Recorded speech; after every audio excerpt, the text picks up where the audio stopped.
you kind of got to wear your investor hat. People and myself, I get stuck at looking at a property and just looking at where it's at currently.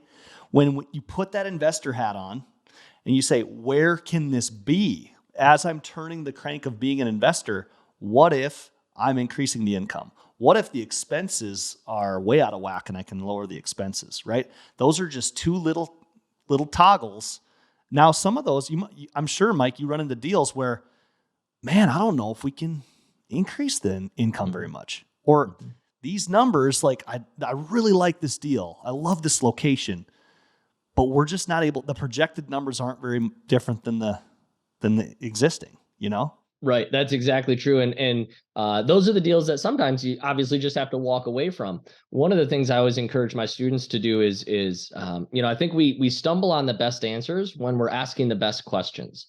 And so the first thing I teach many of my students is stop asking, is this a deal? And start asking, what would make it a deal? Because everything's a deal, right?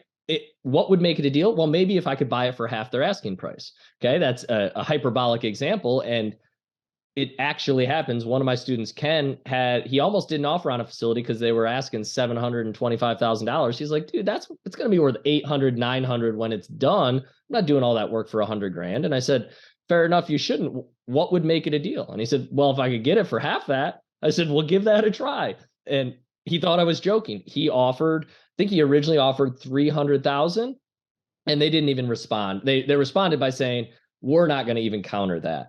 And Ken likes to tell the story where he was taught in negotiating school that you never negotiate against yourself. And so he said, well, make me a counteroffer then, and let's see. And they said, no, we're not even going to do that. And he put his line in the sand and was like, forget it. I'll move on to the next one. And between his wife and me, we were able to convince him, listen, Ken, would you rather be right about this or would you rather be rich?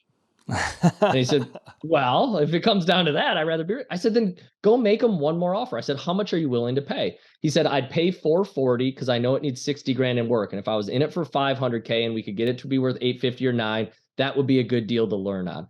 I said, cool, do it. He went back and offered $400. 40,000 less than he was willing to pay, and they accepted it on the spot. Oh man. The coolest part of that story is he not only did he take it beyond what we projected, I think he ultimately sold it for 1.15 million, if I'm not mistaken. It was down in Hinesville, Georgia. And the woman who was working there when he bought it, she stayed on with him to help him through the transition, and has since stayed on with him. He sold that property, but he brought her with him. Now she and his wife run his entire management team, which is 6 facilities totaling over $10 million in value all around the country. Wow, man. None of it could have been possible if he didn't ask, what would make it a deal? And then if he didn't get over his pride of, I don't negotiate against myself. And so I think there's a couple of golden nuggets in there for your listeners, yes, and some limiting beliefs that hopefully they can circumnavigate a little better now. And that's the skill we want to build as investors, as people that are going to have an eye for this stuff, is the muscle of, even if you're not going to make the play, the exercise of turning it into a deal. I always tell clients, if you had to buy this property, if you were forced to, what would you do to make it profitable? Because you're an ambitious aspiring investor. I'd probably give it some curb appeal, and you kind of go down some routes that might be right, might be good ways to spend money, might not be, but it gets the muscle flexing, right? Mm-hmm. And then you can get prepared, and eventually you'll find that in real estate and investing, time helps. This is on your side. You don't have to be an expert. It's honestly the easy stuff that makes properties really, really hum a lot of times. So, man, I think there was some great golden nuggets there.